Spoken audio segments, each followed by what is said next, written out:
Assalamualaikum warahmatullahi wabarakatuh. Kembali lagi ke live streaming bersama Gusana Mustajib Official. Asidik ketabrak truk. Assalamualaikum warahmatullahi wabarakatuh. Oke, pemirsa Gustajib jan live streaming jan sip kuwi bayaran tor yo live karo Gustajib malam-malam alep menjelang subuh tor yo sip kuwi nek live streaming live karo Gustajib official lek tajub bar jiko iwak iki dadine live ki yo sip kuwi bayaran tor yo ngene kuwi guys tor nek live streaming ki yo men kaya Kompas TV independen nek Gustajib independen soale rabi roka santri kerapiak ngendi kerapiak ana kerapiak Sleman ana kerapiak Bantul yo kerapiak Bantul pokoke nek live streaming iki yo sip kok yo ketemu Gus Gede tor yo anak buahe yo mutite nganu Gus Kausar tor yo hooh tor nek live streaming yo sip kuwi apa ngalahke Asidik tor yo nek live streaming ki yo bayaran termasuk hooh tor live ngene iki yo ditonton seluruh Indonesia bahkan kamera video saya cerah ketok ganteng tor yo sip kuwi guys live streaming bersama Gustajib official pokoknya live tor yo sip lah nek live streaming karo Gustajib apa meneh labiku karo santri kerapiak tak live streaming tor kelingan pas Habib Syekh ning nggone Pak Dalwari tor ya sisuk menyang meneh tor nek dadi Gus ki ya penak bayaran Kalimantan hadir Gus Kalimantan Banjarbaru pokoke live streaming sip kuwi live streaming karo Gustajib sip kuwi bayaran tor yo geni live streaming karo Gustajib bendina live pokoke non-stop live karo Gustajib tor nek rabiku karo santri kerapiak ki tak live streaming engko iming-imingke bojone Linda yo mosok bojone Linda apal Quran Asidik dodolan bakmine sih tesih mboten tesih ya kono tidol goblok karo enggak laku ya takdir tor yo sip kuwi nek live streaming live ngomongke live streaming ya men kaya TV kaya TV Jogja TV ning nek live ngene iki ya jos kuwi lho tor ya genah bayaran termasuke hooh live karo Gustajib ki ya sip kuwi rabiku karo santri kerapiak tor bahas ning gone Pak Untung ki tor ya live ki ya sip bayaran tor sing penting delok 1 juta penonton termasuk tor ya sa Asia Tenggara dadine nek live ki ya kaya televisi nasional televisi swasta tor ya sponsore apik-apik ana Pertamina, ana bakso Maesa Imah, tuman pasti lezat. Tumajak gratisan. Apa meneh nek bayar gratis. Tor nek live streaming ki ya sip bayaran tor delok ya bagus. Bagus live.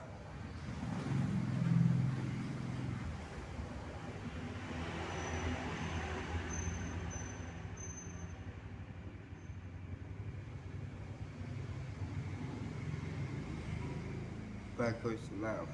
Pokoke nek bagus live ki ya etuk santri kerapya mbangane kok asidik apa bojone apal Quran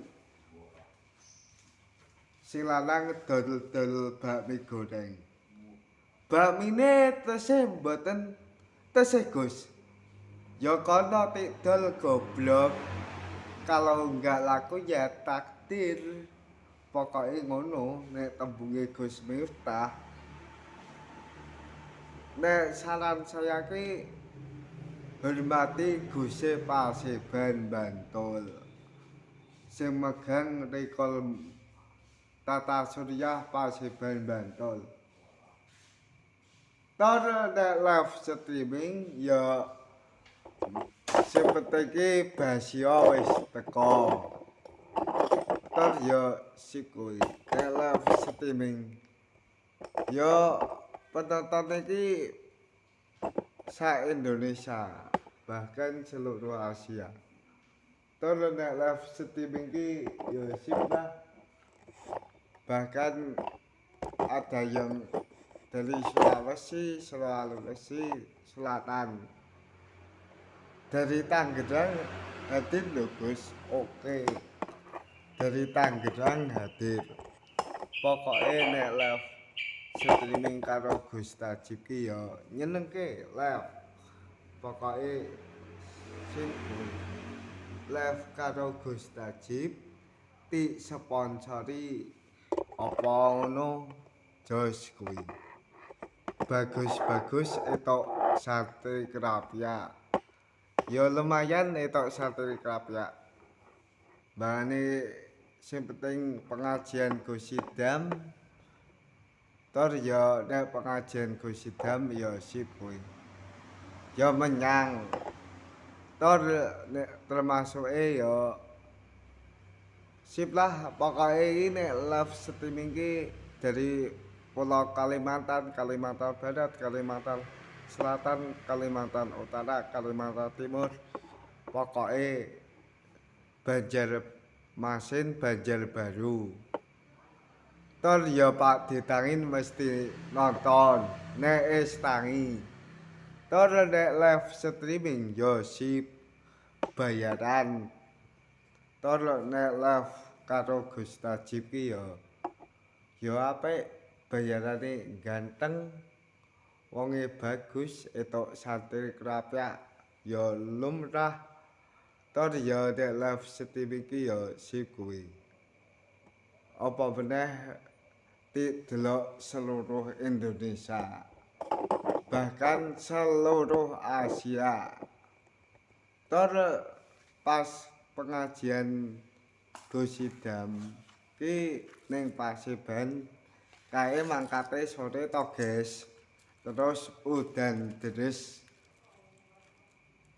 Tor nek live streaming ki ya genah sip bayaran.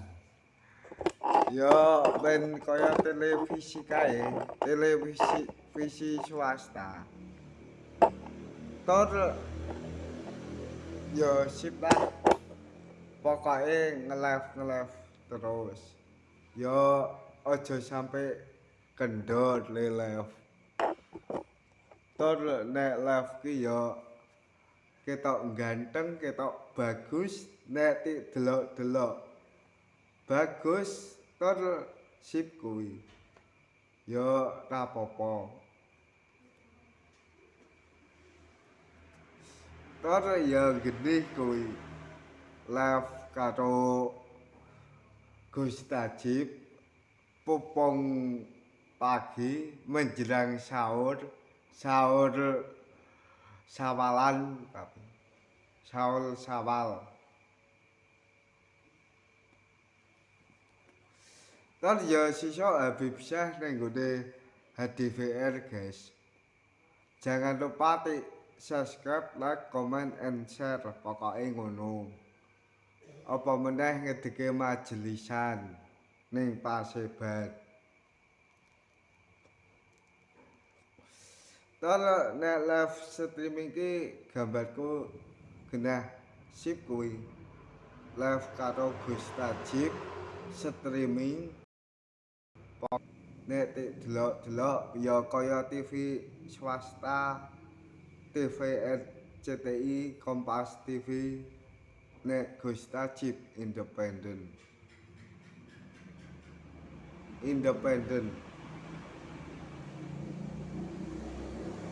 Independen Gus, oh lah biro santri kerap lah.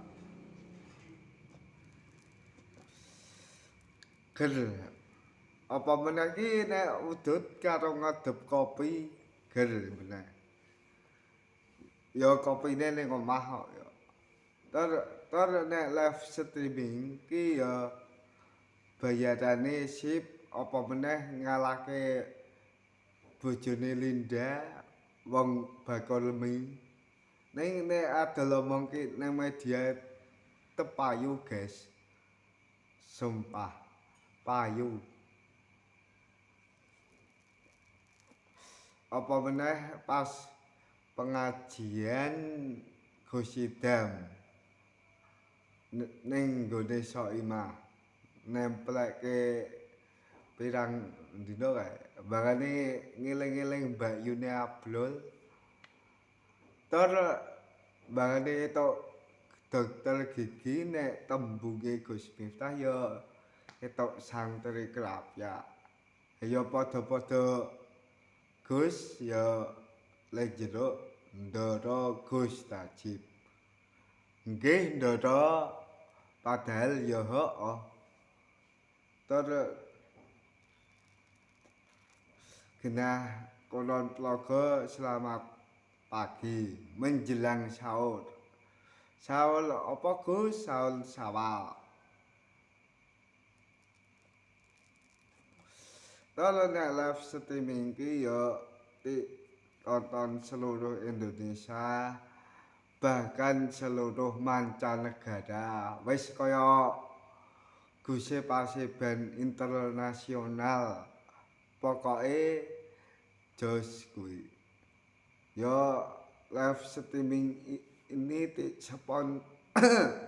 disponsori oleh Pertamina karo skincare ya krim wajah ngono lho.